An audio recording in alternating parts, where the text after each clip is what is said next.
Gregorio Luri, bienvenido. Pues muchísimas gracias por la invitación.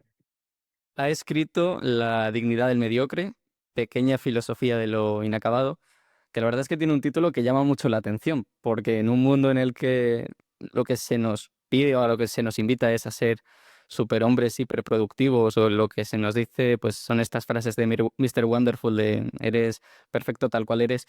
Es casi un soplo de aire fresco que alguien nos invite a aceptar nuestra mediocridad. ¿De dónde viene esta aceptación?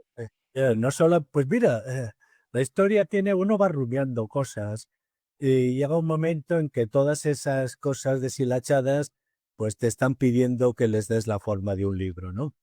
Yo tengo mis proyectos y yo me organizo y digo, escribiré esto y después tal, ¿no?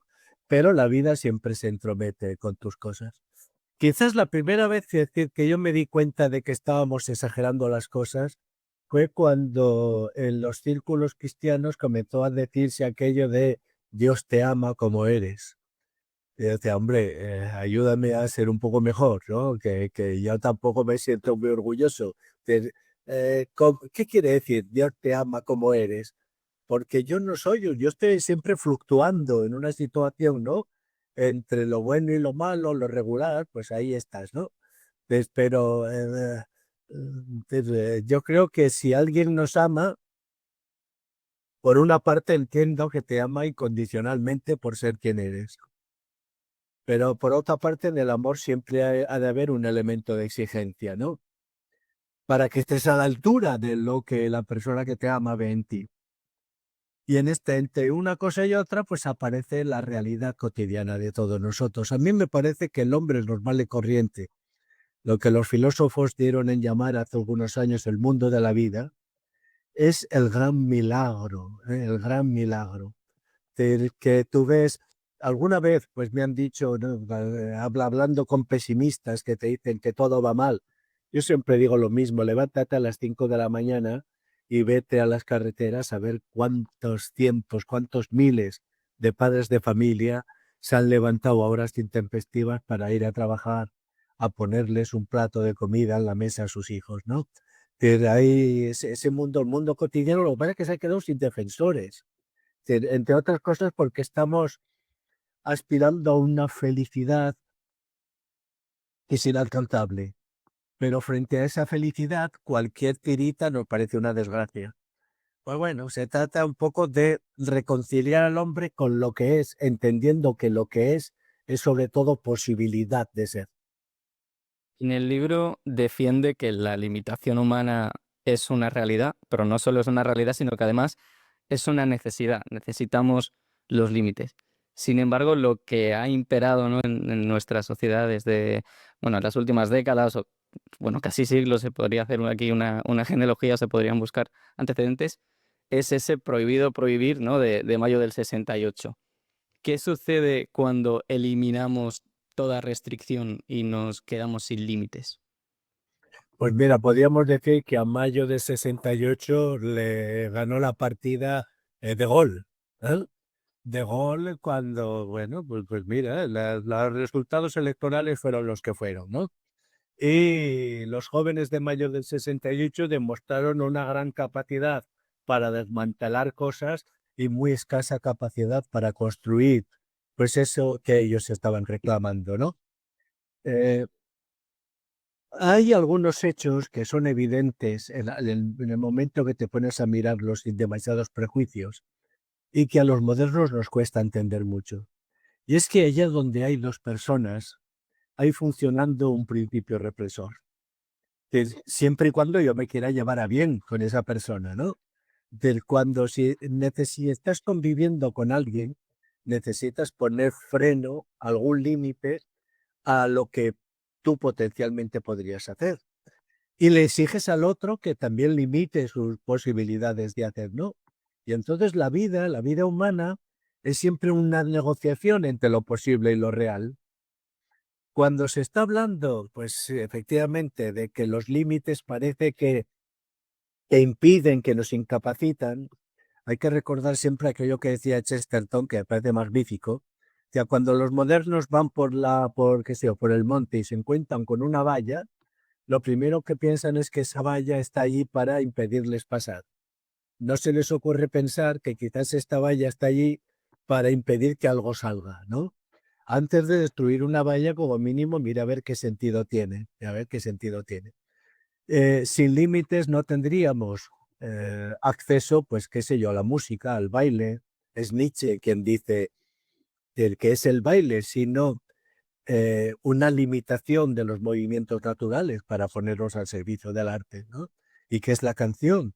¿Y qué es, en definitiva, el conocimiento sin una restricción de tu capacidad de ver las cosas para concentrarte en aquello que en este momento te interesa? ¿Y qué es, en definitiva, pues el llevarte bien con personas si no eres capaz de mantener una cierta, bueno, una cierta, no, una fidelidad a la palabra que les das? Los límites son creadores de sentido y son creadores de belleza. Ahora bien, como decía Ortega, en el ser humano todo es cuestión de grados. Por eso me parece que esta es una de las características esenciales del mediocre, ¿no? Todo es cuestión de grado. Y sea la situación en la que estemos, siempre podemos mejorar y podemos empeorar. Claro que sí. Bueno, acabo de decir, ¿no? Que es esto de que los límites son creadores de sentido. Y en el libro una de las cosas que dice es que sin límites todo se vuelve uniformemente informe. Es decir, la ausencia de límites nos desorienta. Sí, sí, pero bueno, pero es que eso es, fíjate que a veces cuando decimos, esto lo dice Sócrates en uno de los diálogos de Platón, dice, quien diciendo que quiere ir de un sitio a otro no deja de dar vueltas, sabe a dónde va. No, estás desorientado. Y por eso el gran problema, a mi modo de ver, del presente, es que estamos animando sobre todo a los niños y a los jóvenes a ser autónomos, pero sin embargo no les damos una orientación. Y cuando tú eres autónomo sin orientación, pues se puede decir que simplemente estás perdido, estás desorientado, ¿no? La autonomía debiera ser la capacidad para disponer de tus propias energías en el sentido de la orientación. Bien, pues son cosas elementales, pero que necesitamos tenerlas presentes. Cuando voy a comprar a la carnicería, quiero que los límites de lo posible estén bien claros. ¿Ah? Que, por ejemplo, no vayan subiendo los precios cada 5 minutos al antojo del carnicero. Cuando voy a cortarme el pelo a una peluquería, quiero que haya una cierta previsibilidad en las cosas que pueden pasar. Cuando salgo con mi coche a la carretera, quiero que los demás y yo mismo pues cumplamos unos ciertos límites. Pero es que además, ¿qué sería del juego sin límites? ¿Qué sería del fútbol sin reglas contra las que protestar? Lo que crea esa pasión tan encendida del fútbol o de otros deportes es precisamente porque hay límites de lo posible y esos límites siempre pueden ser impugnados. Y de hecho no hay partido de fútbol en que no se impugne pues un fuera de juego, un posible penalti, una falta, pero sin reglas no habría impugnación ni habría juego. El saber que las posibilidades de sentido, las posibilidades de aventura, las posibilidades de vida y las posibilidades más elementales de juego son imposibles sin límites, pues bueno, a veces hay épocas en las que hay que defender lo evidente, pues defendámoslo sin complejos. Y me parece muy curioso, justo sobre este punto, cómo digamos, en las manifestaciones culturales de cada sociedad se ven muchos de los síntomas, o sea, de los problemas que hay, ¿no? Y, y me resulta muy curioso porque en gran parte de las corrientes del arte contemporáneo, precisamente lo que se basan es en derribar los límites, ¿no? Lo que importa es el principio de necesidad del interior del artista y por lo tanto no se tiene que ajustar a ningún canon. Y justo ese tipo de corrientes suelen costar más, ¿no? O sea, yo me incluyo, suelen ser, digamos, más difíciles de comprender. Es por eso por lo que generan tanto rechazo ese tipo de corrientes, es decir, la pérdida de puntos de referencia comunes en la elaboración de una obra impide o dificulta que podamos entenderla. Es que el arte, eso lo define perfectamente Loss cuando dice que el arte moderno es la voluntad de un artista. Y por lo tanto, lo que cuenta en el arte moderno ya no es el significado en sí mismo de una obra, como el hecho de que esa obra aporte algún tipo de novedad. El arte moderno es un relato sobre sí mismo, un relato sobre sí mismo. Y en ese relato sobre sí mismo siempre se necesita el capítulo siguiente y se supone que la vanguardia es lo que está abriendo puertas al capítulo siguiente. Esa es la situación, ¿no? De tal manera que como siempre estamos abriendo puertas al capítulo siguiente, hemos convertido la vanguardia en una rutina. ¿Eh? Porque tú miras a las exposiciones, etcétera, y ves esa voluntad de estar a la última, que dices, bueno, sí, pero a mi modo de ver, le ha arrancado su auténtica alma al arte, ¿no? Se ha convertido en una actividad histórico-intelectual. ¿Eh? El último capítulo de la estética sería eso. Yo creo que aquí siempre hemos de tener presente algo. Primero, que no somos mejores pintores que Velázquez por pintar después de él, ni mejores escritores que Cervantes por escribir después de él, etcétera, etcétera, etcétera.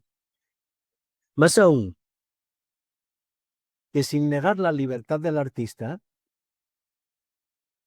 está muy bien que haya referentes culturales que nos sepan, incluso siendo vanguardistas, de dónde venimos para saber qué es lo que hay que hacer. Pero en el caso específico de Europa hay algo más y para mí es lo más interesante.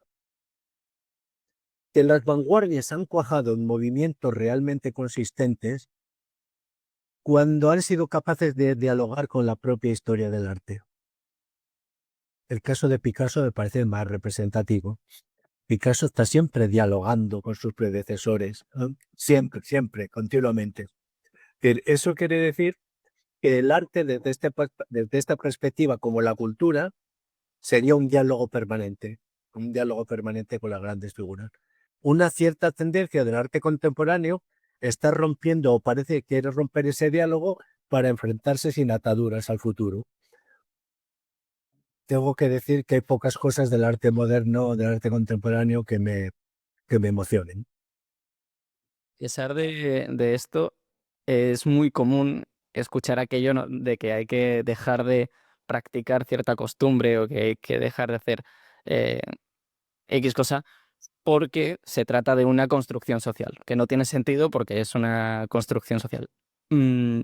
¿Hace falta una labor de reivindicar las convenciones y las construcciones sociales?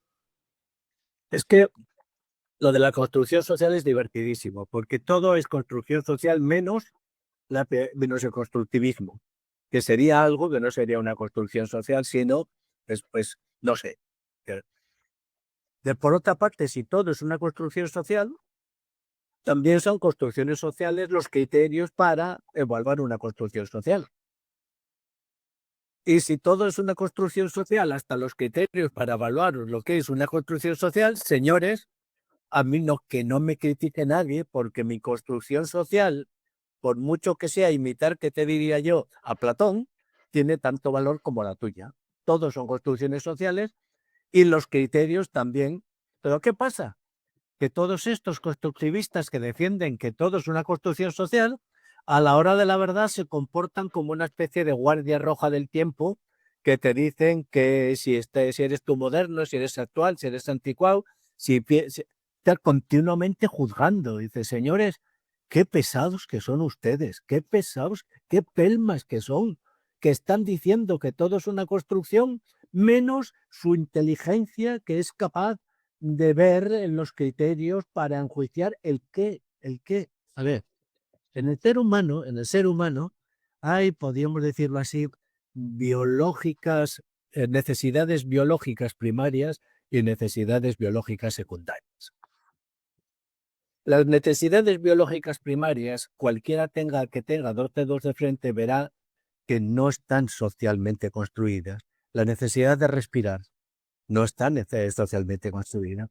La necesidad de alimentarte, la necesidad, pues, de dormir, la necesidad de identificar en un rostro a alguien familiar o alguien ajeno, la necesidad de ponerte de pie y poder caminar con nosotros. Podríamos decir que hasta el lenguaje oral es una necesidad primaria, puesto que basta con que te muevas entre personas que hablan para que tú lo vayas desarrollando. Y después están todas las necesidades secundarias. Por ejemplo, la escritura. La escritura o la lectura, que son otra cosa que el lenguaje oral. Ahora bien, el hecho de que sean construcciones quiere decir que no haya de respetarlas. Es decir, la lectura, la escritura, son el bacalao al pitil, son construcciones muy bien, pero eso no quiere decir que no haya que respetarlas. Claro, si eres constructivista, no, porque no tienes criterio que sea natural. Pero si ves las cosas, dices, vamos a ver, por necesidad, por naturaleza, tenemos estas y estas necesidades. ¿Y si por naturaleza tenemos también la necesidad de la ley y la necesidad del límite? Que podemos enjuiciar qué leyes son correctas, qué leyes son incorrectas, si estos límites están bien, si pueden ser más laxos, todo eso es discutible. Pero, dicho así, ¿no? Las necesidades biológicas primarias vienen como un todo, ahí están. Las necesidades biológicas secundarias tienes que darles sentido. Que la necesidad de la ley adquiere sentido con una ley positiva. Pero tú puedes criticar, insisto, la ley, pero la necesidad de la ley la puedes criticar. Si eres constructivista, sí, pero entonces te metes en unos berenjenales extraordinarios. Y un poco de coherencia, pues no va mal en la vida. Bueno, una de las cosas que dice en el libro, ¿no? Es que el hecho de que todas las sociedades humanas tengan convenciones sociales y costumbres nos indica que la necesidad de representar simbólicamente el mundo y de crear esas construcciones sociales es una necesidad propia de la naturaleza humana, ¿no? Sí, pero para eso tienes que tener en cuenta, para hacer esa afirmación, hay que tener una cierta actitud de respeto hacia el pasado. ¿Eh? Para verlo tal como es, ¿no? Que si eres un ignorante que no tienes ni idea del pasado, pues esa reflexión no tiene sentido. Pero yo, que si te pones a leer, si te pones a leer, y la lectura me parece que es una actividad profundamente humanista, ¿ah? Y te voy a decir más, profundamente conservadora. Hay dos maneras de leer. Una, la que lee para divertirse, o tres. Vamos a poner tres maneras de leer. Una, la lectura por diversión.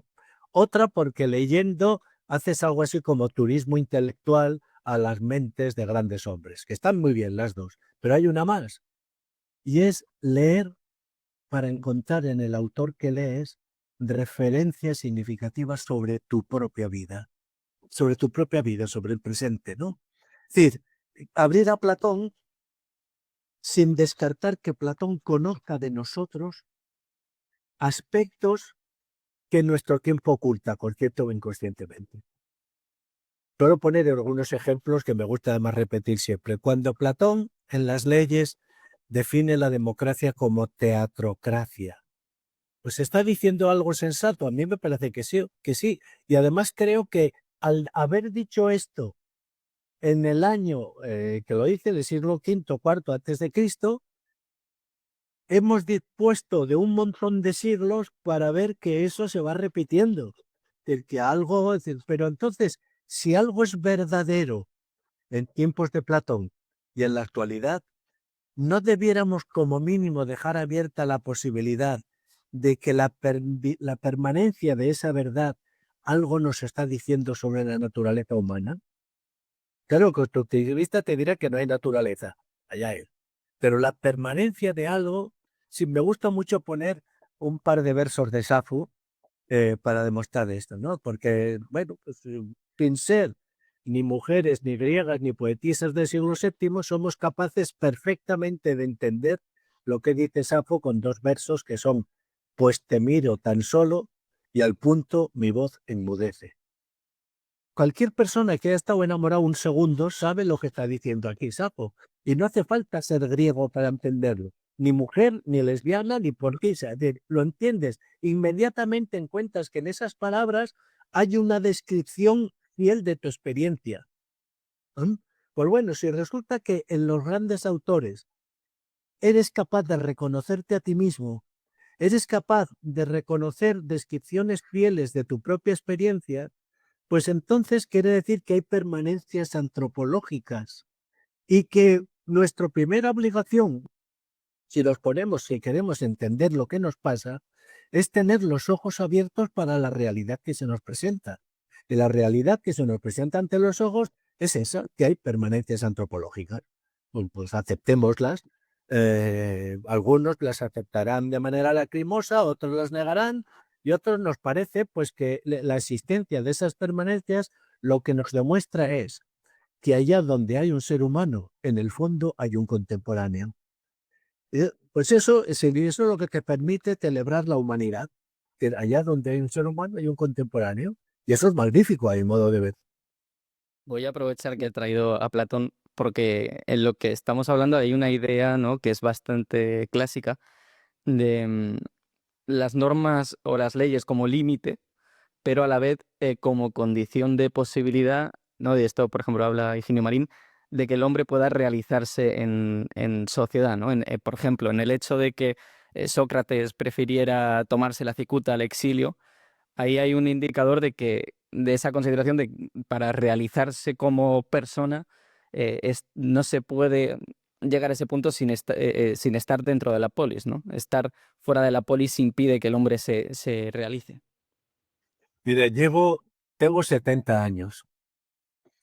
Llevo desde los veintitantos, pero de forma seria, desde los 30, leyendo sin parar a Platón. ¿Ah? Eso dio origen a un libro que se titulaba Matar a Sócrates entre interrogantes, que publicó Ariel, y que en abril lo reedito rehaciéndolo muchas cosas, para resaltar lo que me parece que es una cuestión de un peso político y antropológico fundamental. Tenemos derecho a poner en cuestión las normas de la convivencia de nuestra sociedad. Desde mi punto de vista, para ser filósofo, para merecer el nombre de filósofo, has de cumplir dos condiciones. Una, que intelectualmente has de ser sumamente imprudente. Ninguna pregunta te ha de frenar. Ninguna. No ha de haber nada que tú lo respetes para alejarlo del análisis. Todo, absolutamente todo, está abierto a tu análisis. Más aún, a veces para avanzar tienes que hacer preguntas que te incomodan a ti mismo, pero tienes que hacerlas porque una pregunta determinada puede hacer emerger cuestiones que estaban ocultas porque no eras capaz de formular esa pregunta, ¿no?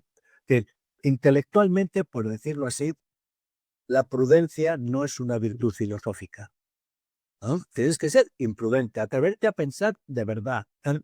Y eso me parece que es una actitud honestamente conservadora. Es decir, tú mentalmente juega con todos los límites, pero no juegas frívolamente por jugar, porque jugando con ellos verás hasta qué punto unos son efímeros, otros son permanentes, otros tienen, es decir, cumplen distintas funciones. Bien, pero intelectualmente juega con todo. Ahora bien, políticamente, igual lo prudente es respetar un poco las convicciones comunes.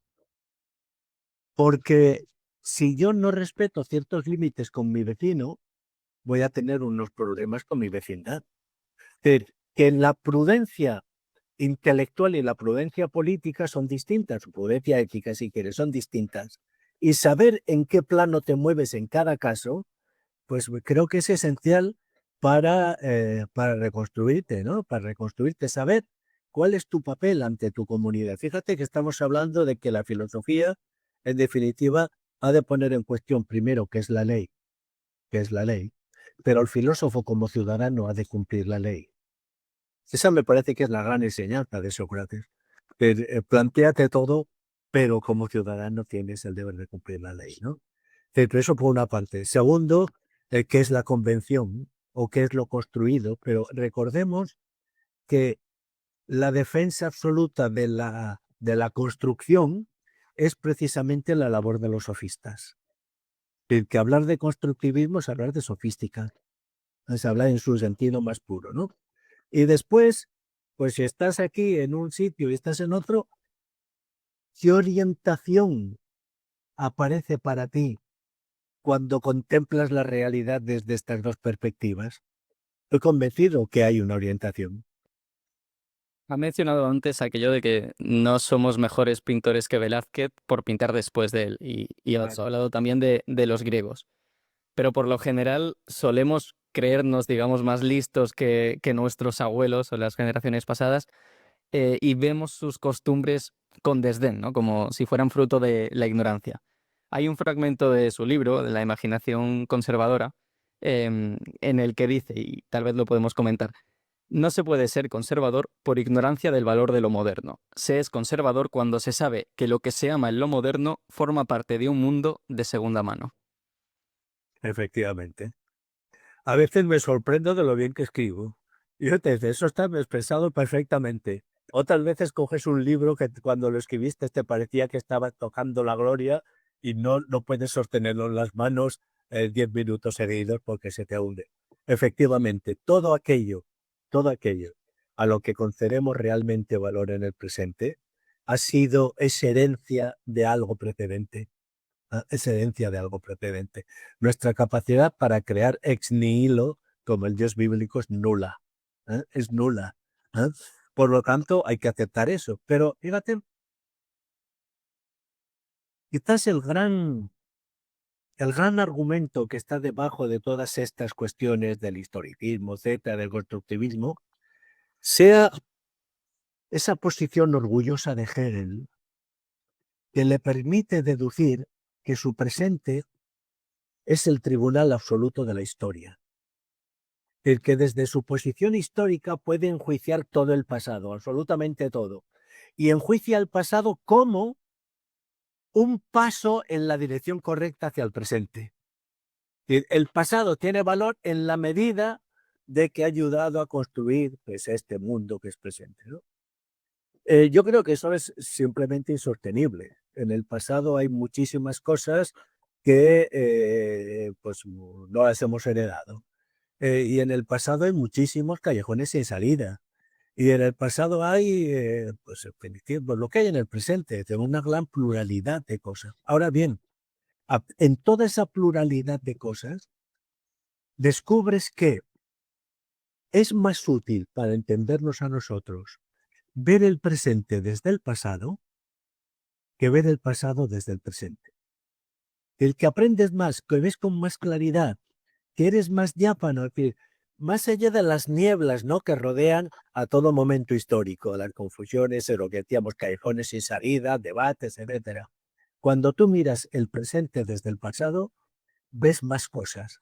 Pero es que además te sitúa en una posición muy privilegiada en un mundo como el nuestro, porque te permite adquirir ideas propias y juicios sobre el presente, que el presente, siempre muy orgulloso de sí mismo, se cuida mucho de hacer, ¿no? Yo animo de verdad, aunque solo sea como ejercicio intelectual esporádico, yo creo que merece la pena hacerlo como juicio moral incluso permanente. Pero en fin, aunque solo fuese como juicio moral esporádico, viene muy bien, es decir, ver el presente desde el pasado. Por entender también un poco la situación actual, hemos establecido que los límites nos dan puntos de referencia que nos permiten orientarnos. Digamos, los grandes relatos que nos han dado, que han fijado una serie de límites, han sido las religiones, ¿no? Que nos proporcionaban, por así decirlo, puntos de referencia morales, ¿no? Establecían, pues, eso, jerarquías morales que nos indicaban cómo teníamos que comportarnos. Sin embargo, con el proceso de secularización, con la muerte de Dios, se ha derrumbado ese centro moral. ¿Está este fenómeno detrás del sentimiento de desorientación que tiene el hombre moderno? Esa es la pregunta. Esa es la pregunta más urgente, a mi modo de ver, más necesaria, que nos tenemos primero que atrever a hacernos y después atrever a pensarla. Hemos privatizado la moralidad. Hemos privatizado la moralidad y le decimos a las personas y a los niños desde su más tierna infancia que tienen derecho pues a exponer sus deseos, a imaginar el mundo que va a ser, lo que no quieren ser, lo que tienen que hacer, lo que no tienen que hacer. Es decir, hemos privatizado la moralidad y a esa privatización le damos el nombre de autonomía. que no tiene nada que ver con lo que era la autonomía para Kant, por ejemplo. Absolutamente nada, ¿no? Pero nosotros hemos hecho eso, es decir, el presente, y además no tenemos que visitar escuelas. A esa autonomía también a veces se le da el nombre de pensamiento crítico. ¿Eh? Que pensamiento crítico, que, bueno, en fin, podemos hablar si quieres, Tomás, adelante, pero quedémonos con eso. La privatización de la moral lleva asociada, pues eso, esa ilusión que es una ilusión de la autonomía y una ilusión de pensamiento crítico. ¿Pero qué ha ocurrido? Pues que es muy difícil construirse uno para sí mismo un sistema moral. Que no estamos capacitados, nuestra mente no da para tanto. Entonces, cuando eso se sabía, disponías en los espacios públicos de criterios comunes, que era la religión, por ejemplo. Un criterio común que te permitía saber dónde estaba cada uno y diferenciar entre lo alto, lo bajo. Fíjate que no estoy diciendo que esos criterios comunes fueran verdaderos, no, estoy diciendo que había algo que te permitía medir o evaluar las diferencias. En el momento que privatizas la moral, privatizas también lo que decíamos antes, el criterio. ¿Y con qué nos estamos encontrando? Con la soledad. Estás encontrando con la soledad de gente que dice, hombre, lo del criterio está bien, pero además me gustaría ser amado. Lo del criterio está bien, pero además me gustaría tener mis amigos, mi grupo, unos ámbitos en los que poder manifestarme libremente, sabiendo que pues he recogido lo que soy y he recogido con cariño. Pero claro, si tú vas de autónomo y de crítico por el mundo, es fácil que te quedes pronto sin amigos, ¿no? Entonces, ese sentimiento de soledad, que según yo sospecho, va acompañado de este incremento absolutamente desolador de trastornos socioafectivos. ¿Ah?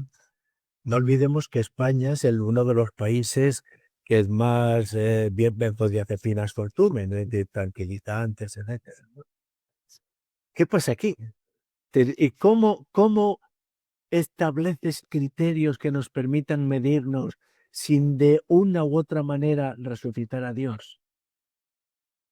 Para mí esa es una cuestión importantísima. A veces te encuentras, a veces con mucha frecuencia, te encuentras con personas que se definen como conservadores y para ellos ser conservador quiere decir que han detenido la historia del pensamiento en un momento determinado y que todo lo que viene después o lo ignoran o lo desprecian.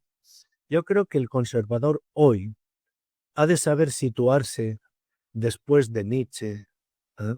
Después de Heidegger, después de Foucault, después de Derrida, que tú tienes que situarte ahí en ese momento para poder entender cuáles han sido los males de la modernidad, las causas y su posible cura si es que tiene cura la modernidad. Pero el tema es realmente, el tema del presente es ese. Y además estás viendo que si vas a las librerías con uno u otro título, una inmensa mayoría de libros están enfocados en este asunto. Su defensa de lo mediocre también está muy relacionada con su defensa de las instituciones sensatamente imperfectas. Más allá de lo religioso, ¿ha perdido el hombre moderno el vínculo con su tierra, con su familia, con su comunidad, con la parroquia, es decir, con estas instituciones sensatamente imperfectas? Mira, lo que legitima a las instituciones no es tanto que sean perfectas, sino que no podemos vivir sin ellas. ¿Ah? Primero, no podemos vivir sin ellas. Y puesto que no podemos vivir sin ellas, estaría bien que nos comprometiésemos en mantener su salud, ¿no? Pero resulta que esas instituciones tienen en las máquinas, pues personas que son como nosotros, están pues sus propias visiones, y eso pues queda determinado. Si determinados límites no podemos pedir, ¿no? Esa la perfección a las instituciones. Ahora bien, nos cuesta entender también que puede haber causas que sean al mismo tiempo nobles e imperfectas. Y sin embargo, cuando tú miras las causas políticas, todas son nobles e imperfectas. Yo te diría que hasta la Santa Madre Iglesia es noble e imperfecta. ¿Eh? No hay universidad que no sea noble e imperfecta. No hay familia que no sea noble e imperfecta. Esa es la situación. Ahora bien, ¿cuál es entonces nuestro compromiso aquí? ¿Cruzarnos de brazos y decir, como esto está así, pues no tiene solución? ¿O comprometernos de alguna manera, aunque sea un poquito, en la preservación de su nobleza? Si son nobles e imperfectas, tenemos que ver con qué nos comprometemos, con subrayar su nobleza o su imperfección. Las imperfecciones van a estar, pero si subrayamos su nobleza, incrementaremos esta. ¿No? Para mí esa es la cuestión que es importante. ¿No? No podemos vivir sin instituciones y las instituciones sin las cuales no podemos vivir resulta que no son perfectas. Para mí, que te diría que de todas las cosas de este mundo, la más divertida de todas es el matrimonio, pues también resulta que está lleno de imperfecciones, ¿no? Pero bueno, ¿con qué te comprometes? ¿Con su nobleza o con su imperfección? Esa es la pregunta que hemos de hacernos si queremos saber dónde nos movemos, en qué mundo estamos, lógicamente. Estas instituciones, em, adem- aparte del arraigo, ¿no? Nos proporcionan pues esos hitos, ¿no? O esos límites de los que estábamos hablando antes. Antes nos hemos planteado qué sale mal cuando eliminamos los límites, pero también podemos hacer la pregunta contraria, ¿no? ¿Por qué estas instituciones funcionaban, aunque fuera simplemente de forma imperfecta? Es decir, Sí, sí, sí, te entiendo, te entiendo. Pues ahí yo lo único que te voy a plantear como respuesta es una hipótesis. Una hipótesis que vengo arrastrando desde hace tiempo, pero no puedo presentar como una teoría bien argumentada y un pensamiento riguroso. Una de las manías en el sentido positivo, de algo que te lleva, que te arrastra, ¿no? De la modernidad ha consistido en sustituir la caridad por lo que se llama justicia. ¿No? Y entonces te dicen, pues qué sé yo, que lo que hace un millonario al regalar no sé qué aparatos a un hospital, eso es caridad. Y la caridad está mal, ¿no? Lo que se necesita es justicia, que el Estado regale pues esos aparatos a todos los hospitales. Esto es muy interesante, ¿no? Porque dices, hombre, Amancio Ortega está ganando dinero y una parte de ese dinero lo paga en impuestos y además de eso, pues se dedica a hacer estos regalos, pues qué bien, ¿no? Pero eh, decimos, eso es caridad y la justicia es otra cosa. ¿Qué pasa cuando prescindimos de la caridad? Pasa que sustituimos el rostro concreto de la persona que nos ayuda por una ventanilla atendida por un funcionario. Y el funcionario no tiene rostro propio, tiene un rostro vicario de la institución, que él representa a la institución. Cuando nos llega una carta que dice, pues su pensión se ha incrementado en un 30%, ¿quién ha incrementado mi pensión? No hay un rostro, no hay un rostro que él haya incrementado, pues es el estado del bienestar. Pero un estado sin rostro hace que no seamos conscientes de que para mantener viva una institución hay que pagar impuestos, hay que esforzarse en mantenerla, hay que de alguna manera comprometerse en ella.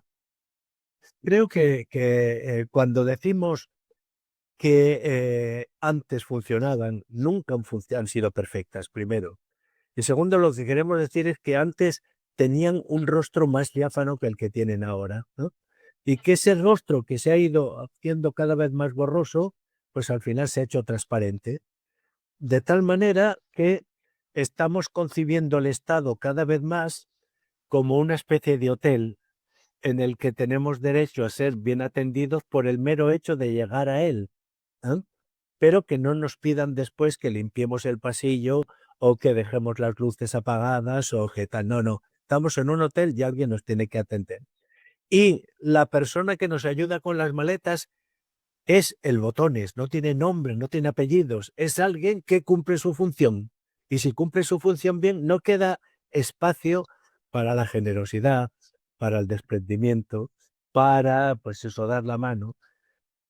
En definitiva, se enfría cuando las relaciones sociales desaparecen o son sustituidos los rostros por las ventanillas, todo se enfría un poco. Yo, por añadir, yo creo que también puede tener que ver con esto que hablábamos antes, ¿no? De esa arrogancia moderna de pensar que todo lo que hacían nuestros abuelos de las generaciones pasadas estaba mal, porque al final son instituciones que surgen después de un proceso de evolución cultural de siglos y siglos, ¿no? De prueba y error, que al final, pues eso, dan un resultado que funciona, aunque sea simplemente por todas las veces que han fallado esa institución. De acuerdo. Yo suelo decir que el pasado se hizo con la inteligencia disponible. No había más, era la que había. Exactamente como hacemos el presente, con la inteligencia disponible. eh, y por lo tanto, como aquí no somos ni omniscientes ni todopoderosos, nuestra inteligencia disponible siempre es limitada.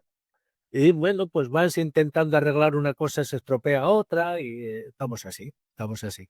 Pero a lo que no podemos criticar a nuestros bisabuelos es por no haber sido más inteligentes que nosotros, ¿eh?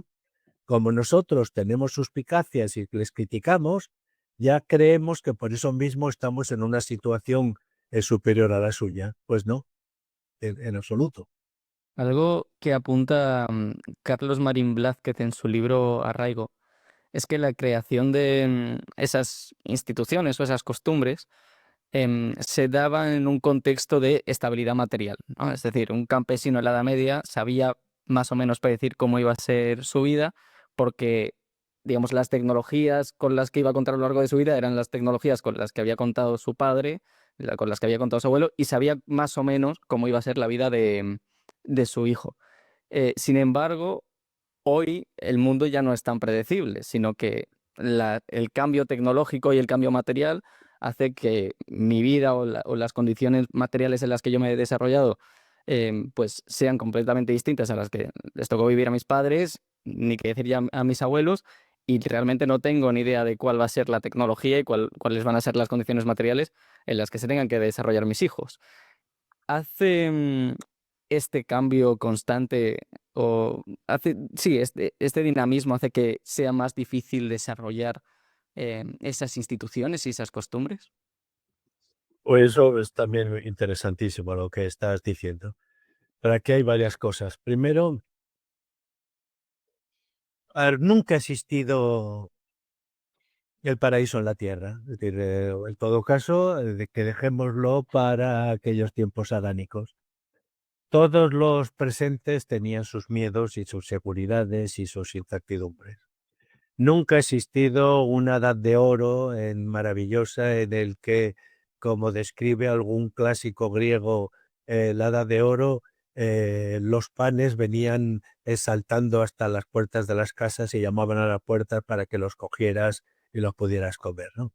Siempre han estado ahí los problemas. Y uno de esos problemas era siempre el miedo al desconocido, al extranjero. Viene en la forma de bárbaros al final del Imperio Romano, viene en la forma de los musulmanes que estaban o de los turcos, de los protestantes, etcétera. Siempre ha existido el miedo al extranjero como bárbaro. Bárbaro en el sentido de diferente. Creo que decían los griegos, bárbaro es el barbaroi, el que habla así, ¿no? Bien. ¿Qué es lo que para mí lo significativo del presente? Que los bárbaros estaban siempre allá, amenazantes, pero más allá de las fronteras, más allá del Danubio, más allá del Mediterráneo. Y ahora parece como si hubiéramos interiorizado el bárbaro y creyéramos que el bárbaro está en nuestro interior. Es decir, que somos unos pésimos gestores de pues la madre tierra, ¿no?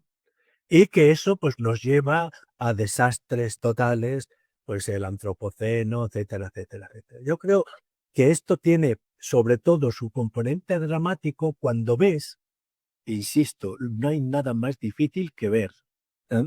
Pues cuando ves que el progresismo se ha hecho timorato Es que los que creían en el progreso ahora tienen miedo y se continúan llamándose a sí mismos progresistas, pero son miedosos, tienen miedo y están todo el santo día, ay, ay, ay, ay, ay.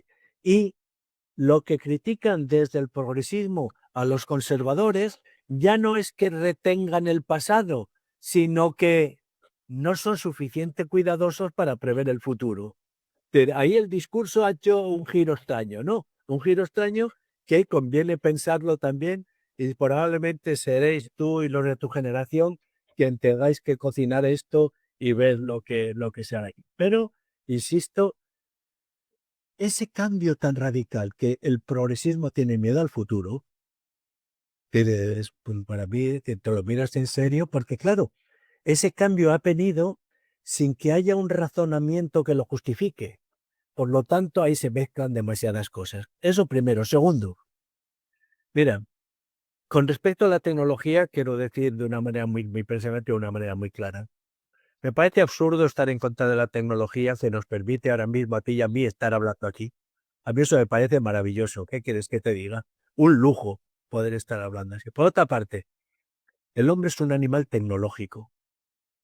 Que si ahora nos desprendiéramos de todo lo que tiene una dimensión tecnológica en nuestro mundo de vida, ¿con qué nos quedaríamos? Porque el corte del pelo también es algo tecnológico.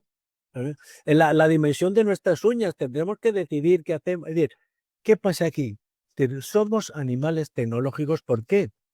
Porque las tecnologías básicamente lo que hacen es ser prótesis antropológicas que amplifican lo que somos. Y siempre queremos amplificar lo que somos, siempre. Pero esto es una constante histórica.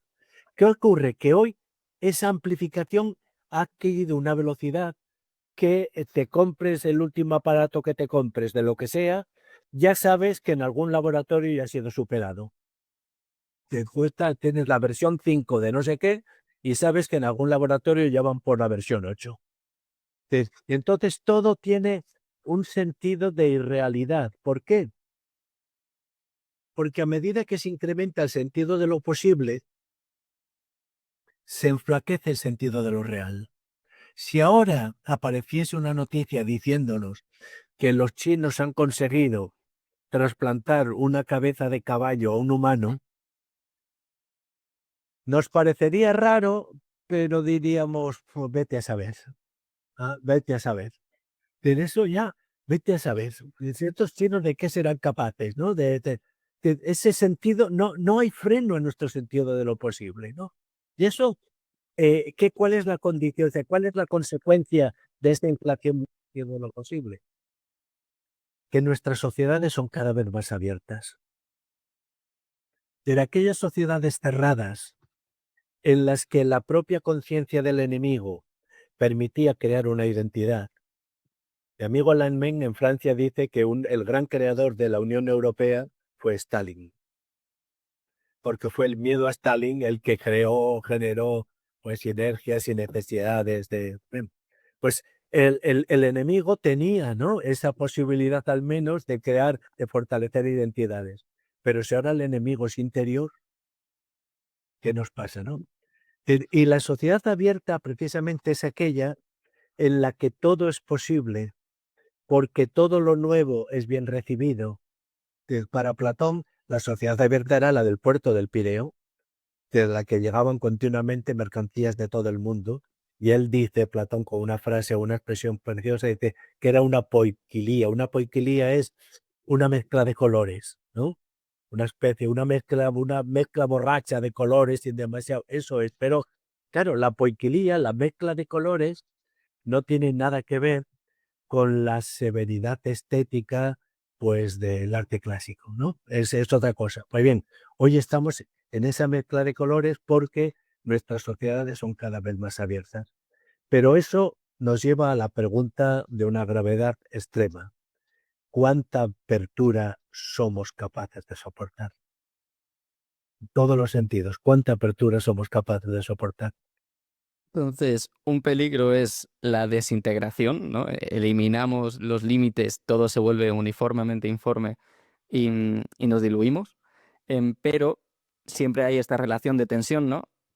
Otro peligro es que lo definido, las normas, se vuelvan tan rígidas que la sociedad se acartone, que se fosilice y no sea capaz de afrontar los cambios que vienen, ¿no? Para que lo entienda la audiencia, por hacer una analogía, ¿no? Una canción, pues se basa en la repetición de patrones, de ritmos, de armonías, pero se tienen que introducir variaciones. Si la canción es demasiado repetitiva, pues te acaba aburriendo y si no hay, digamos, elementos permanentes, pues se vuelve algo irreconocible. De modo que necesitamos, ¿no? Que exista un diálogo entre pues, la repetición y la variación, entre la innovación y lo tradicional, entre lo nuevo y lo viejo, ¿no? Entre el núcleo y los márgenes, y a veces se hace necesario cambiar las convenciones sociales. Sí, sin duda. Sin duda, lo que no vas a cambiar es tu necesidad de convenciones sociales. Decir, por decirlo de una manera muy simple, parece como si el hombre estuviese constituido de tal manera que le corresponden la posibilidad de, qué sé yo, 1000 pecados posibles. Podemos cambiar el contenido de cada pecado, pero la cantidad va a permanecer bastante estable. No sé si me explico lo que quiero decir. Quiero decir que precisamente, mira, hablábamos de que en el momento que hay dos personas juntas hay un principio represor actuante. Pues bien, el principio represor no puede ser reprimido, porque para ser reprimido necesitaríamos un principio represor, ¿no? El principio represor está siempre actuante ahí. Otra cosa es que tú te creas capaz de reprimir eso para alcanzar una libertad sin límites. Pero bien, tenemos ya experiencias a lo largo de la historia para saber a dónde conduce eso, ¿no? Y que hasta qué punto esas sociedades que supuestamente eran igualitarias y además supuestamente permitían todo tipo de diferencias para expresar las individualidades, acaban generando ganadores y perdedores de una manera escandalosa, ¿no? Pues bien, quizás sea esto o esta la idea más difícil de entender para muchos de nuestros contemporáneos, que el principio represor no puede ser reprimido y que si fuese reprimido por la apertura constante de nuestra sociedad, pues entonces nos encontraríamos en una situación que tendría mucho que ver con aquello que Hegel, después Nietzsche y después Kojève hablaban el último hombre, ¿no? La naturalización absoluta de nuestros deseos, de nuestra vida y en definitiva el acabar con... El acabar, vamos a decir una palabra fuerte. El último hombre es el hombre que ya no necesita de la metafísica. Y en todo este proceso, ¿no? Bueno, hay un proceso de evolución cultural que es el que hemos descrito, y que se ajusta, bueno, se ajusta a este fenómeno de prueba y error, ¿no? Y que da lugar a esas instituciones sensatamente imperfectas. Pero algo muy moderno es esa voluntad de diseñar la sociedad desde arriba, que ya hemos tocado un poco antes. Y claro, supone también reorganizar por decreto al hombre, porque el hombre no es tal y como el gobernante de turno quiere, y también sus costumbres, sus normas. ¿Se explica esta voluntad de rediseñar la sociedad por decreto, en parte al menos por una incapacidad de aceptar nuestra imperfección y la imperfección de las sociedades que hemos construido? Tal cual, es así, es un descontento del hombre con el hombre lo que le lleva pues al comunismo a pretender crear el hombre nuevo. ¿Y ese hombre nuevo qué sería? Pues sería algo que no se sabe muy bien lo que es, porque Marx no lo define nunca con claridad, pero que no tendría ninguno de los defectos que tenemos hoy. El único que se atreve a imaginarlo es Trotsky, cuando dice, bueno, pues sería el nuevo hombre, sería un ser con la sensibilidad de Goethe, con la capacidad estética de un Beethoven, con decir, algo absolutamente maravilloso en su perfección desbordante, ¿no? Es precisamente la negación a aceptar la mediocridad propia y ajena, lo que ha empujado a muchos a buscar una situación en la que, eliminados los mediocres, todos seamos perfectos. Pero resulta que para eliminar a mediocres, como no tienes perfectos, necesitas también hombres mediocres. Que solo un mediocre puede plantearse la posibilidad de eliminar al mediocre. Y así estamos en una situación, fíjate que el drama de Stalin es que, si te tomas el marxismo al pie de la letra, cuando se nacionalicen los medios de producción, aparece el hombre nuevo. En cuanto los medios de producción ya no sean de propiedad privada, sino sean de propiedad colectiva, aparece el hombre nuevo. Y Stalin se da cuenta que ha nacionalizado todo y el hombre nuevo no aparece por ningún sitio. Por ningún sitio. Y entonces diseña las políticas del miedo para intentar acelerar todo hacia el hombre nuevo. ¿Y qué pasa? Que los gulags se le llenan de víctimas y el hombre nuevo sigue sin aparecer por ningún sitio. Por eso, es decir, el Homo soviéticos pues no deja de ser una incapacidad para entender que estaban tan lejos del hombre nuevo como lo estaba, como mínimo, la Rusia zarista. Es efectivamente la incapacidad para aceptar al otro tal como es, el mundo de la vida. Si todos esos filósofos que nos están diciendo que ellos sí que saben la verdad de las cosas y que tú eres un alienado, es decir, esos filósofos que, si te ven disfrutar con una cerveza, te dicen que estás alienándote y no entienden el papel político fundamental de una cerveza.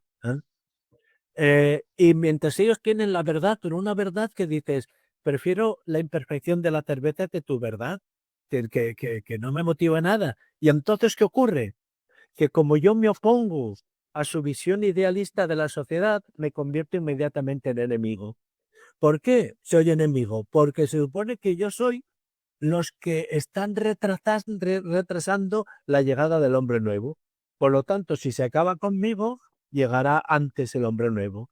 Y no hay manera de que llegue ni por activa ni por pasiva el hombre nuevo. Ahí estamos siempre en esa situación. Y no queda, primero, es imprescindible tener las ideas claras. Los intentos de construir racionalmente la sociedad a partir de principios generales abstractos han dado un enorme sufrimiento al hombre concreto. ¿Cuál es la alternativa? Pues aprender de las experiencias del hombre concreto. Que si algo nos lleva funcionando, vamos a ver por qué no funciona, y si algo no funciona, vamos a ver cómo lo mejoramos. Para mí, el conservadurismo no es la preservación de la casa de tus bisabuelos, es introducir las reformas necesarias continuamente en la casa de tus bisabuelos para que siga siendo habitable. Eso es el conservadurismo, ¿no?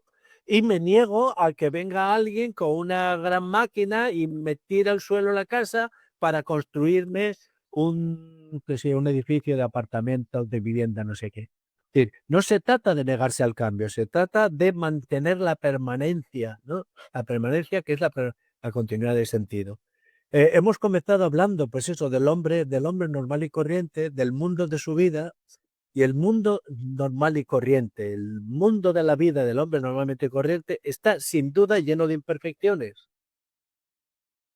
Pero es lo mejor que tenemos. Porque además, y eso lo ve, yo creo que el primero que lo ve con toda claridad es Orwell, y precisamente en Barcelona, cuando viene aquí a luchar por la República.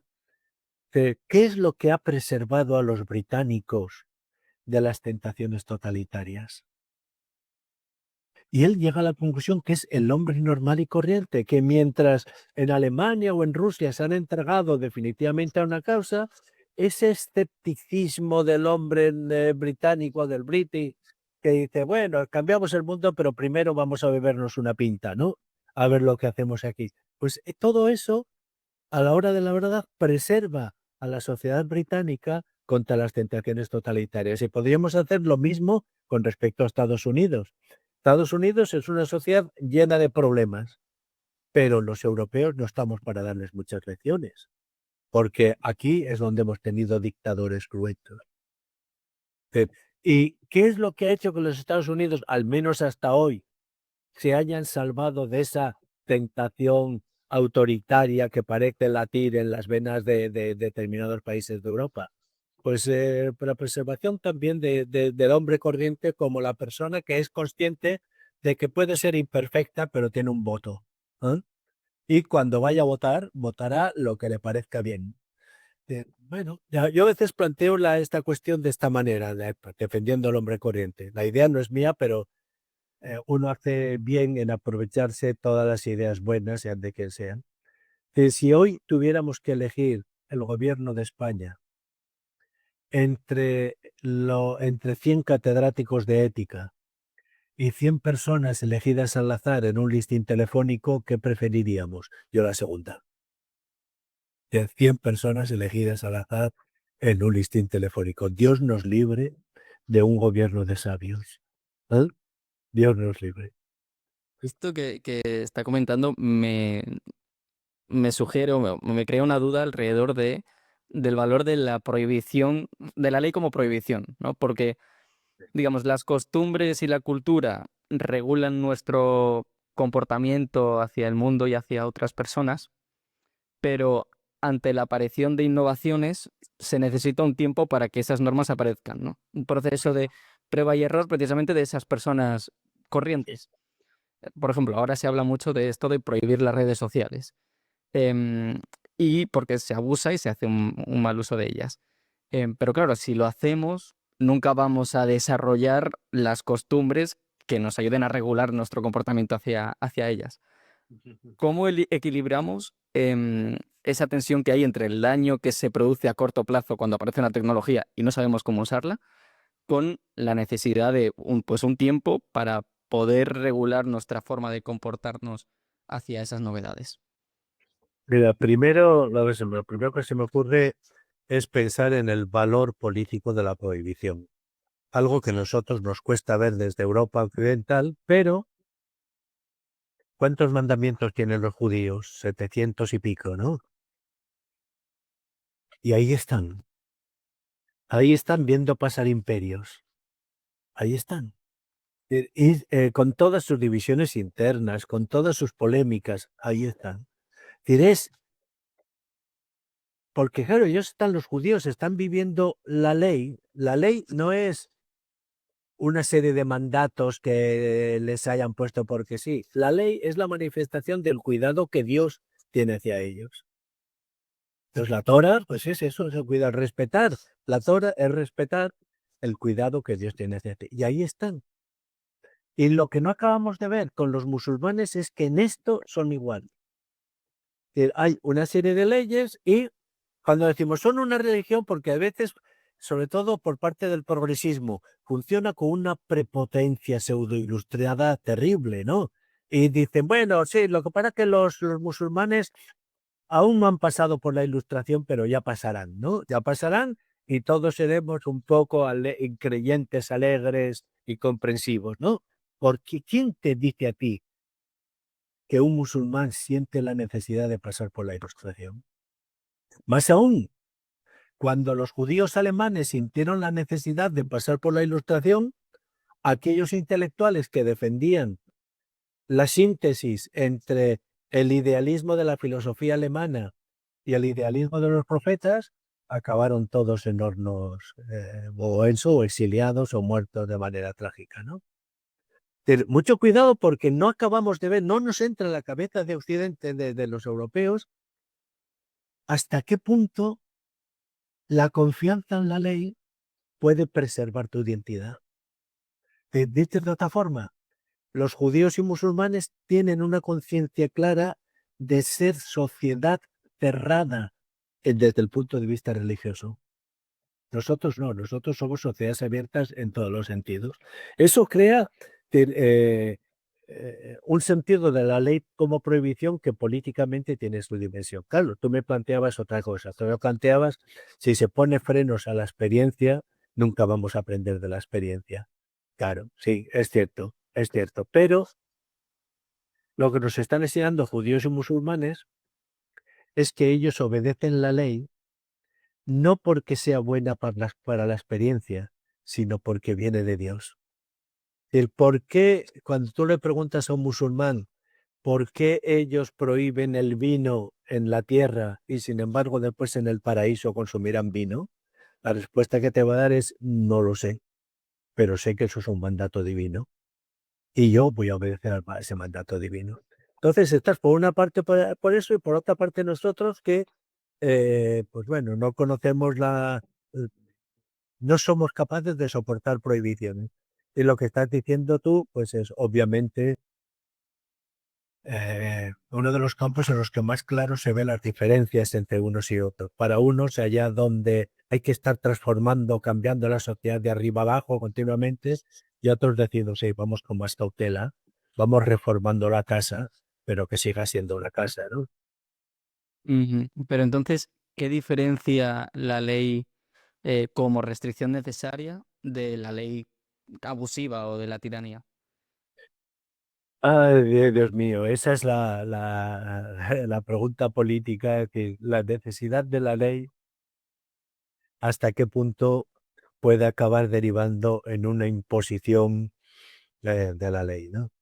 Lo único que te puedo contestar con toda sinceridad es lo siguiente. Voy a acudir a Fray Luis, a gran Fray Luis de León, porque en los nombres de Cristo recogiendo una tradición antigua, dice lo siguiente. Nunca dispondremos de gobernantes sabios y omnipotentes. No vamos a disponer de ellos, ¿no? El único gobernante sabio y omnipotente sería Dios. Pero Dios no baja a los parlamentos a hacer leyes concretas de las cosas. Dice, y a falta, por lo tanto, nunca dispondremos de sabiduría política. Nunca dispondremos de sabiduría política. Pero entonces, a falta de esa sabiduría, tenemos que acudir a lo que está justo por debajo de la sabiduría política, que es el consenso. Necesitamos consensos para crear gobiernos, necesitamos consensos, al menos en sociedad democrática, necesitamos consensos para aprobar leyes, necesitamos consensos para muchísimas cosas. Y esos consensos no son un capricho de la democracia, sino que tienen que ver con la constitución misma de las cosas políticas. Si yo te digo ahora si este bolígrafo mide 1 metro y tú me dices que no, no nos vamos a matar por eso. Cogeremos 1 metro, lo mediremos y diremos, tú tienes razón, se ha acabado. Si te digo, qué sé yo, que yo peso 230 kilos y tú me dices que no, pues me peso y veremos lo que hay, ¿no? Sobre las cuestiones sobre las cuales hay instrumentos precisos de medida, no discutimos ni debatimos. Entonces discutimos, debatimos e incluso estamos dispuestos a quitarnos la vida unos a otros por cuestiones que nos parecen las más grandes, pero sin embargo no tenemos instrumentos de medida. Con lo cual, desde un punto de vista analítico, diríamos, nos matamos, no sabemos por qué, pero nos matamos cuando intentas. Entonces, esa es la situación de la democracia, que necesitas consensos porque no dispones ni dispondrás nunca de sabiduría. Pero eso crea una tensión permanente en la democracia, porque en contra de lo que, bueno, en contra, ni tan siquiera se llega a decir esto, el llamado populismo no es un capricho foráneo que sacuda a la democracia como un viento lejano. El populismo está en las raíces mismas de la democracia. ¿Y se alimenta de qué? Pues de los problemas no resueltos, de los problemas que se van dejando a los márgenes y resulta que las banderas que abandonan unos las cogen otros. Pues bien, eso nos significa que nunca vamos a estar libres de todos los riesgos. Siempre debiéramos recordar, volviendo al pasado para aprender del presente, que en el año 411 a.C., la democrática Atenas, reunida en una democrática asamblea, decidió aprobar democráticamente por una mayoría clara el fin de la democracia y la llegada de una dictadura. democráticamente decides hacerte el harakiri. Y esa es siempre una de las posibilidades abiertas de la democracia, de la política en general, pero de la democracia en particular. Por eso, volviendo al principio, la política tiene esa condición de mediocridad, de medius ocris, en la que se mueve todas las condiciones humanas. Pero lo que yo planteo en definitiva en el libro, que es algo que estoy convencido que a muchos les puede parecer muy ingenuo, pero no tengo nada mejor que ofrecer, es que la necesidad de amar la mediocridad. Porque claro que es imperfecta, pero la sustitución de la mediocridad por algo aparentemente perfecto acaba siendo desolador. ¿Puede estar el límite, digamos, entre esos dos polos de la ley como tiranía o la ley como regulación necesaria? ¿Puede estar ese límite en, y ya trayendo de vuelta algo que hablábamos antes, en la pretensión de sustituir la costumbre creada desde abajo con el tiempo por la ley hecha por decreto desde arriba? Porque, bueno, hay un momento en el libro en el que dice, ninguna ley nueva puede ocupar el lugar dejado vacante por una tradición moral. Y esta frase me recordó mucho a un vídeo de Antonio Escotado que se hizo bastante viral, en el que él hablaba que un país, él decía que un país no es rico cuando tiene diamantes o tiene petróleo, sino que un país es rico cuando tiene educación. Y, y es un vídeo al que le doy con bastantes vueltas porque le veo cada vez más niveles de lectura, porque uno puede decir, bueno, sí, hay que ser educado y tal, ¿no? Él, por ejemplo, mencionaba el caso de, pues cuando vas a entrar en un sitio y hay una persona que va a entrar contigo, pues le abres la puerta y dejas pasar primero, o vas por la calle y la calle es estrecha, pues te apartas y pides disculpas y dejas pasar a la otra persona. Em, y sin embargo, el Estado, digamos, al convertirse en regulador de las relaciones sociales, em, sustituye muchas de las funciones que antes tenían esas costumbres, ¿no? Y nos atomiza y pasa a cumplir la función que antes tenían esas costumbres. Puede ser en el momento en el que el Estado pasa a cumplir esa función, ese momento de ruptura o no, o de cruzar el límite entre una ley justa, una ley pues necesaria y una ley tiránica. No me atrevería a responderte, no me atrevo a responderte de manera tajante. Eso lo necesito pensar más. Lo que sí que te puedo decir con respecto a Escotado es que quizás el país más culto de Europa era Alemania. Y desencantada de la República de Weimar, acabó entregándose a Hitler. ¿No? Nunca debemos olvidar, y esa es la gran tragedia de la filosofía, que el que yo creo que fue el filósofo más importante del siglo XX, Heidegger, se hizo nazi. Con lo cual, los que estamos muy por debajo de Heidegger nos encontramos ante un problema fenomenal. ¿Cómo puedo refutar a Heidegger siendo a su lado un tonto, además que no le llegas? Eso sería imposible si no contásemos con aliados. ¿Y cuáles son nuestros aliados? Pues los grandes filósofos que nos han precedido. Quizás encontremos en, qué sé yo, en Aristóteles, o en Santo Tomás, o en San Agustín, o en Descartes, argumentos que nos sirvan para refutar a Heidegger. Pero por eso te comentaba antes, que el conservadurismo hoy tiene que ser consciente de que no puede construirse de espaldas a todo lo que ha pasado de Nietzsche para aquí. ¿Eh? Tiene que ser consciente de que todo eso ha pasado y está ahí. Y recordar, pues eso, las tres grandes tragedias europeas. El pueblo más culto de Europa elige a Hitler. En Italia son los socialistas los que se hacen fascistas. ¿No? Son los socialistas los que se hacen fascistas. Y en Rusia, pues resulta que Lenin pone de manifiesto el poder que puede tener una camarilla intelectual dirigente decidida a cambiar las cosas, ¿no? El que, por cierto, ninguno de aquella camarilla de Lenin eran trabajadores. De hecho, Lenin desconfiaba de los trabajadores, ¿no? Eran hijos de la burguesía y a veces de la gran burguesía rusa. Es decir, bueno, esa es la situación en la que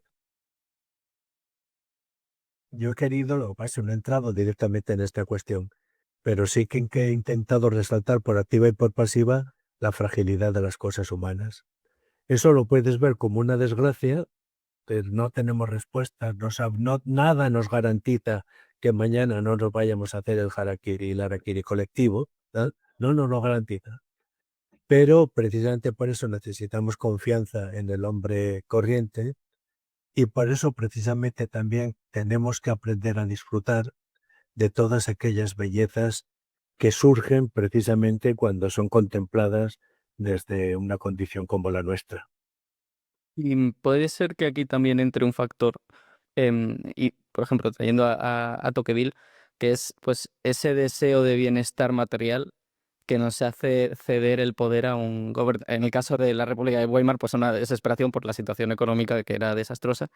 Pero, o sea, por ejemplo, Tocqueville hablaba sobre cómo el Estado contemporáneo no era paternalista, porque el objetivo de un padre es que su hijo madure, se desarrolle, sea funcional, pueda desarrollarse en sociedad, mientras que el objetivo del Estado es que el hombre se mantenga en una infancia permanente. No, o sea, porque claro, aquí lo que veo es esa, de nuevo, ese proceso de sustitución de los vínculos humanos por el Estado, por la ventanilla que decía antes del funcionario, y, y cómo eso produce pues esa degradación de las costumbres. Yo sí, mira, de Tocqueville, yo creo que qué tipo, que entras en su mundo, ya te quedas en él, porque de todo lo que nos da a pensar es fenomenal. Pero para mí el gran peligro, y él lo ve claro, es lo que podríamos decir la atracción de la democracia por las bellezas fáciles, ¿no? Con las bellezas fáciles. Y creo que sí, que ahí acertó plenamente. Y que ese es el, claro, es decir, una cierta belleza de lo fácil y flácido y consistente, pasajero, pero barato, ¿no? Que hace inútil el esfuerzo, ¿no? Que hace inútil el esfuerzo porque podemos conseguir bellezas fáciles en el chino de la esquina, ¿no? Con toda tranquilidad. Y además parece que hacen buenos negocios, ¿no? Los mercados. Y a mí no, me cuesta mucho comprender cómo puede haber clientes, compradores para el horror de cosas que tienen expuestas para la venta, ¿no? Pero lo cierto es que los tienen. Y esa tentación por las billeteras fáciles me parece que es la perversión más peligrosa de la democracia. A lo largo de la entrevista hemos hablado sobre la disolución de esos puntos de referencia, de esos hitos. ¿Cómo se podría revertir este proceso de disolución y de pérdida de los puntos de referencia? No lo sé, no lo sé. Lo que sí que te puedo decir es hasta dónde llega mi compromiso. Pero no tengo ninguna garantía de que el camino que haya que seguir sea el que yo voy a proponerte ahora, te voy a contar ahora. Cuando las grandes estructuras se hunden, o al menos vemos que están ahí en una situación compleja, lo que toca es comenzar a reconstruir lo grande desde las instancias pequeñas. Esa es la historia del Decamerón de Boccaccio, ¿no? Cuando Florencia esté sitiada por la peste y parezca que todo ha llegado al final, es el momento de retirarte y contarte historias, ¿no? Contarte historias, recuperar el sentido de lo narrativo, recuperar el sentido de la copertenencia, no dejarse llevar por un anti-intelectualismo que parece que está en boga. Y eso, a mi modo de ver, tiene una traducción concreta que yo me la he planteado como lema personal. Mira, de esto no suelo hablar nunca porque uno no tiene que enseñar siempre sus cartas, ¿no? Pero te lo voy a contar, ¿por qué no? Yo he convertido desde hace tiempo en mi propio lema el lema de Menéndez Pelayo, que era unámoslos, unámoslos. Creo que hay muchísima gente, muchísimos jóvenes en este momento en España que tenéis inquietudes, que os hacéis estas preguntas que me estás haciendo tú ahora, y eso me parece de una nobleza y una valentía excepcional. Pues creo que el papel que nos corresponde a nosotros, a las personas pues que ya tenemos una determinada edad y para bien o para mal, pues cuando no te duele te duele un hueso, te duelen dos y estás un poco con el ay, ay, ay permanentemente, pues es ayudaros a establecer puentes unos con otros, ¿no? A intercambiaros mails, a intentar colaborar en instituciones que sean capaces de recoger a los jóvenes, a olvidarnos totalmente de hacer política partidista, lo cual no quiere decir que no sea importante, ¿eh? Sino que lo prioritario, a mi modo de ver, no es hacer política partidista, sino un esfuerzo por comprender la realidad y después eso cada uno que lo vehicule políticamente como le corresponda. Ese unámoslos, pero yo viajo y viajo bastante y me encuentro con gente joven interesantísima. Pues mira, ahora he estado en Ourense, ¿no? Y en Ourense me he encontrado pues con gente muy joven que con una preparación intelectual que me ha parecido admirable, una capacidad, unas ganas, una ambición teórica, porque si algo creo que es hoy absolutamente imprescindible, es superar uno de los defectos del pensamiento español, que es su cobardía. Cuando te encuentras un gran pensador, precisamente por lo mismo, que no tiene que ser prudente, tiene que ser intelectualmente imprudente, un pensador que quiere merecer ese nombre se eleva muy por encima de las cuestiones mínimas y es capaz de plantearse hacia dónde va Europa, qué es Europa, qué sentido tiene España con Europa, mil cosas, ¿no? ¿Qué pasan aquí? Eso, por ejemplo, lo vemos, es lo que a mí me gusta más de Donoso Cortés. No tanto lo que dice, sino la ambición con que se enfrenta a su presente. Ok, y viniendo pues para aquí lo encontramos en Ortega, ¿no? Que yo creo que es el último pensador realmente ambicioso que hemos tenido.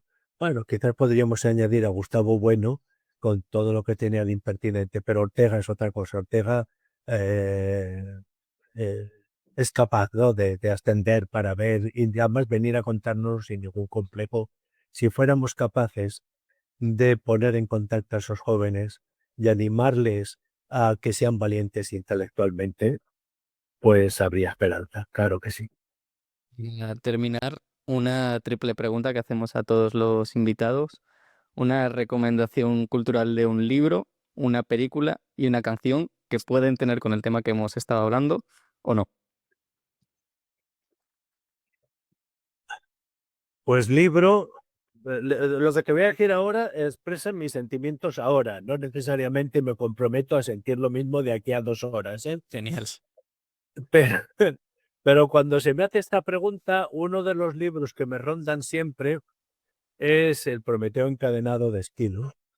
Me parece que eh, hay tantas cosas, tantas claves, tanta fuerza narrativa, tanta violencia dramática que en fin. Canción, pues sigo siendo un apasionado admirador de Lou Reed y sigo creyendo que A Perfect Day es una extraordinaria canción, precisamente porque me parece el himno del hombre mediocre. ¿Eh? A Perfect Day. Creo que es. Y si hablamos de películas, pues sin duda tiene que estar detrás John Ford, que me parece que también que es el cineasta del hombre mediocre. Y como hombre mediocre, que también es un símbolo, que The Quiet Man, ¿no? El hombre tranquilo, el hombre tranquilo. Pero insisto que de aquí a un rato podría ofrecerte otras. En estos momentos me quedaría con esas tres. Son muy buenas, son muy buenas. Pues genial, Gregorio Luri, no sé si quiere decir algo antes de terminar, algo que se le haya quedado en el tintero. Agradecerte este rato que hemos pasado aquí, animarte de verdad a seguir y sobre todo, si me permites ese consejo, sé valiente intelectualmente, sé valiente. No te coartes nunca, no tengas miedo a equivocarte. Eso sí, sé prudente a la hora de expresar tus equivocaciones, pero no tengas miedo. Eh, Creo que estamos en ese momento en el que habrá, o parece que vamos derivando hacia dos grupos, un grupo de llorones y un grupo de valientes. Hay que estar con los valientes. Pues Gregorio Luri, muchas gracias. A ti.